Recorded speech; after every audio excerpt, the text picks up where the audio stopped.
Hello friends. अगर आपके घर में भी छोटे बच्चे हैं और उनका फीवर नहीं डाउन जा रहा है, उनको काफ़ी तेज़ बुखार आ रहा है, तो ये वीडियो सिर्फ और सिर्फ आपके लिए है। अभी जो मैं बताने जा रहा हूँ उसका ये वायरल फ्लू, आपने इन्फ्लुएंजा या फ्लू का नाम पहले भी सुन रखा होगा।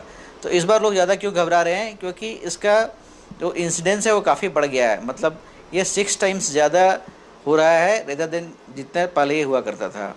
तो अगर आपके बच्चे को तेज़ बुखार आ रहा है तो आपको जैसे क्या करना है, तो सबसे पहले आपके पास बुखार को रिकॉर्ड करने के लिए कोई एक प्रॉपर डिवाइस होनी चाहिए जिसे थर्मामीटर कहते हैं।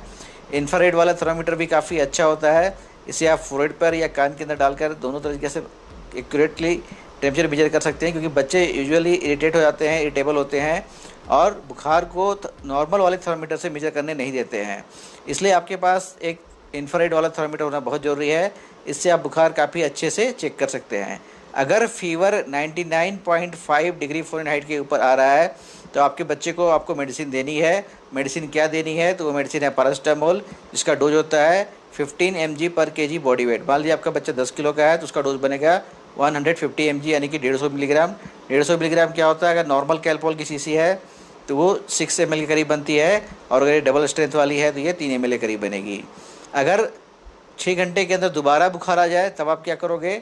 6 घंटे के दोबारा 6 घंटे के अंदर दोबारा बुखार आने के पर आपको कैलपोल रिपीट नहीं करनी है, क्योंकि उसे 6 घंटे के पहले नहीं देना होता है। इस बीच में क्या करना है कि आपको एक रुमाल को नॉर्मल नल के पानी में भिगा लेना है। उससे बच्चे के हाथ, चेहरे, बॉडी को पोंछना है, टेम्परेचर डाउन करने की कोशिश करनी है। या फिर आप अगर देख रहे हैं कि बच्चे का बुखार उसके बाद भी काफ़ी बढ़ा हुआ है, तब मेफ्टल पी या आइबुप्रोफेन दे सकते हैं। उसकी डोज़ आपको डॉक्टर के सलाह के हिसाब से ही लेनी है और देनी है। ये दोनों एक दिन में 3 बार से ज़्यादा नहीं देना है, मतलब 8 आवरली इनका मैक्सिमम डोजिंग होती है, उससे ज़्यादा नहीं देना है। अब आप इसमें पूछ सकते हो कि क्या एंटीबायोटिक का कोई रोल है? अगर कोई सेकेंडरी इन्फेक्शन है, मान लो टॉन्सिलाइटिस है, कफ काफ़ी ज़्यादा है, तो आप कुछ एंटीबायोटिक्स हैं जिसे आप डॉक्टर की सलाह लेकर के दे सकते हैं। लेकिन खुद से एंटीबायोटिक इस्तेमाल बिल्कुल मत करो, क्योंकि उससे एंटीबायोटिक रेजिस्टेंस होने का भी डर रहता है। दूसरा आप क्या कर सकते हो, अगर आपका बच्चा अभी नॉर्मल है, घर में हेल्दी है, तो आप जल्द से जल्द जा कर के उसे फ्लू का टीका लगवाएं, जिसे इन्फ्लुएंजा वैक्सीन कहते हैं। ये इन्फ्लूवैक टेट्रा के नाम से आता है। अगर ये वैक्सीन आप अभी एक बार लगवा लोगे तो आप साल भर के लिए निश्चित हो जाओगे, आपको साल भर तक वो वैक्सीन दोबारा लगाने की ज़रूरत नहीं पड़ेगी।